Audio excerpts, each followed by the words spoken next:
Hello my dear, Saxena biology class में आपका स्वागत है। आशा करता हूं आप स्वस्थ होंगे, मस्त होंगे। मैं पीके गुरु आज आप लोगों के लिए टेंस की क्लास लेकर आया हूं। टेंस क्या है, आज इसके बारे में जानकारी देंगे। टेंस कितने प्रकार के होते हैं, इन सबों के बारे में आज पढ़ेंगे। तो चलिए आइए स्क्रीन पर। कहते हैं दोस्त, मैं अगले वर्ष मिथिला हाट जाऊंगा। यहां पर क्या समय की बात हो रहा है, यहां पर इसलिए लिखे हैं time and tense. Time and tense अपने लोग की क्लास, आज की जो क्लास चलेगा वो टाइम एंड टेंस की चलेगा, ठीक है। अब हम बात करते हैं टेंस पर। ये जो टेंस है माय डियर, ये टेंस कैसे बना है। टेंस को हम दो भाग में बांटे हैं, टेम और टेम को हम टाइम कहते हैं। अभी के जमाने में अपने लोग टेम को टाइम कहते हैं, पहले के जमाने में टाइम को टेम ही बोला जाता था। अभी भी कितने आदमी देखते होंगे बोलते हैं गांव घर में, तो देखो तो भाई तुम्हारे घड़ी में कितना टेम हुआ है कि नहीं। उसके बाद वही टेम को अब अपने लोग टाइम कहते हैं।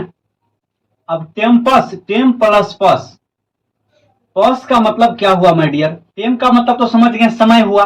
पस का मतलब जो होता है वो पीव होता है। आप लोग पीव नहीं समझते होंगे, मतलब पीज कहते हैं। घाव में जो पीज होता है उसके बारे में बात करता हूं। सर इसका मतलब क्या हुआ, तो हमारे कहने का मतलब है माय डियर, जो भी कार्य करने में समय लगता है उससे हम टेंस कहते हैं। जैसे देखिए, अगर कहीं गिर गए या किसी कारणवश घाव हो गया, तो घाव हुआ उसमें कुछ समय के बाद पस बनेगा, तो इसलिए यहां लिखे हैं टेम प्लस पस, मतलब जो भी कार्य में समय लगेगा, जैसे पस बनने में समय लगता है, इस दोनों को मिलकर हम टेम्पस लिखे हैं। अब टेम्पस के अपने लोग टेंस कहते हैं। अब क्या कहते हैं, टेम्पस को अपने लोग टेंस कहते हैं। इतना तक समझ गए, मैं आशा करता हूं आप लोग समझ गए होंगे। चलिए आगे, टेंस किसे कहते हैं। टेंस किसे कहते हैं, a verb of sentence that shows time, मतलब किसी भी वाक्य में जो वर्ब रहता है और वर्ब समय को दिखाता है। वो वर्ब क्या चीज को दिखाता है, समय को दिखाता है। वही वर्ब जो है क्या कहलाता है, टेंस कहलाता है। सेम इसका ट्रांसलेट करके मैं डियर नीचे में लिख दिया हूं, वाक्य में रहने वाला वर्ब जो समय बताता हो, जो समय दिखाता हो, वही क्या हो गया, वही वर्ब को टेंस कहते हैं, वही वर्ब टेंस कहलाता है। There are 3 types of tense, यहां क्या लिखे, ये टेंस की परिभाषा हो गया। अब टेंस कितने प्रकार के होते हैं उसके बारे में बात करेंगे। तो there are 3 types of tense, मतलब टेंस 3 प्रकार का होता है। टाइप्स का मतलब माय डियर प्रकार होता है। तो टेंस 3 प्रकार का होता है। कौन कौन होता है माय डियर, प्रेजेंट टेंस होता है, पास्ट टेंस होता है और फ्यूचर टेंस। देखो, प्रेजेंट टेंस का मतलब जो होता है माय डियर, वो अभी अभी वाला होता है। बुक में इसको वर्तमान काल में सूचित किया गया है, वर्तमान काल से। अभी अभी वाला का मतलब हुआ जो काम तुरंत जारी हो, उसको हम प्रेजेंट टेंस बोलते हैं। पास्ट टेंस का मतलब जो होता है वो बीता हुआ। बीता हुआ का मतलब बुक में दिया होगा भूतकाल, जो काम हो गया हो। फ्यूचर टेंस का मतलब आने वाला। आने वाला का मतलब भविष्य काल, जो काम आएगा। इसलिए हम यहां पर अपना लैंग्वेज में लिखे हैं जो आप लोगों को समझ में आएगा। प्रेजेंट टेंस का मतलब अभी अभी वाला, पास्ट टेंस का मतलब बीता हुआ और फ्यूचर टेंस का मतलब आने वाला। इतना तो आप लोग समझ गए माय डियर। लेकिन प्रेजेंट टेंस भी 4 प्रकार के होते हैं, पास्ट टेंस भी 4 प्रकार के होते हैं और फ्यूचर टेंस भी 4 प्रकार के होते हैं। तो अगर आप लोग 4 चीज याद रखते हैं तो ये 4 और 4 8 4 12, सब 12 जो है टेंस आपको कमांड हो जाएगा। केवल 4 बात आपको याद रखना है। अब देखिए वो बात कौन सा है जो याद रखना है, सिंपल। क्या याद रखना है, सिंपल।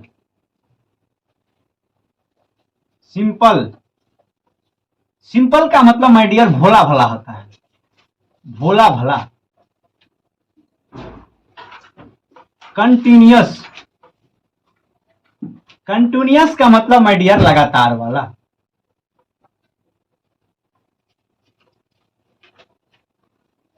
परफेक्ट, परफेक्ट का मतलब माय डियर पूरा वाला।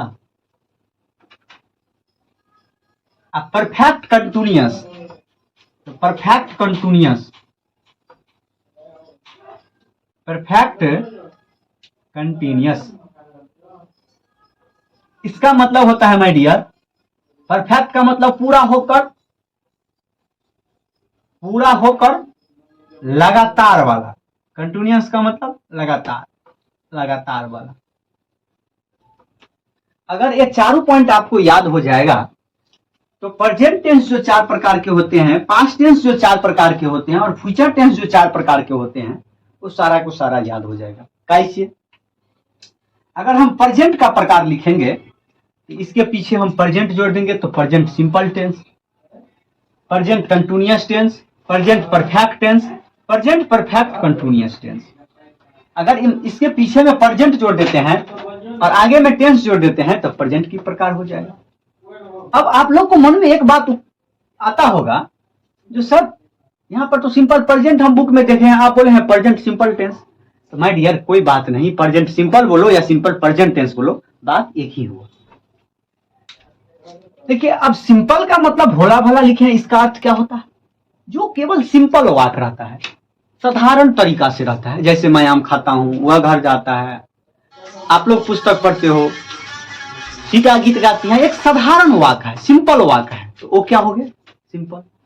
कंटिन्यूअस का मतलब होता है लगातार वाला। लगातार का मतलब काम जारी रहे। जैसे मैं आम खा रहा हूं तो मेरा काम अभी तो जारी है। आप लोग पुस्तक पढ़ रहे हो, आप लोग एमईसी में पढ़ रहे हो, आप लोग घर जा रहे हो, इसमें क्या है? काम अभी जारी है। तो जब काम जारी है इसका मतलब लगातार है, कंटिन्यूअस होगा। परफेक्ट का मतलब में डियर पूरा वाला। परफेक्ट का मतलब क्या होता है? पूरा वाला। पूरा वाला का मतलब हुआ जैसे काम पूरा हो चुका हो। जैसे में आप लोग पुस्तक पढ़ लिए हो, सीता गीत गाई है, हम लोग आम खा चुके हैं, तो इन सब सेंटेंस से ये लगता है जो काम क्या हो गया है? पूरा हो गया है। परफेक्ट कंटिन्यूअस का मतलब माय डियर होता है पूरा होकर लगातार वाला। जैसे में बोलिएगा, मैं 2 दिनों से एमईसी में पढ़ रहा हूं, तो आप लोग बोलिएगा सर, तो देखो माय डियर, मैं 2 दिन से जो एमईसी में पढ़ रहे हैं, तो 2 दिन तो काम पूरा हो गया और अभी भी काम क्या है?